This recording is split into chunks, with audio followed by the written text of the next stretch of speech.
రానున్న చుక్కలే విన్నా గాని కదిలించలేదా కాస్త కూడా నీ మనసుని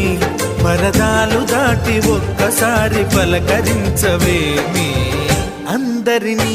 ఇలా వెంటపడి అడగాల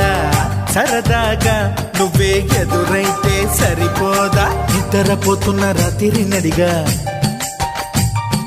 గుటికి చేరిన గువ్వల నడిగా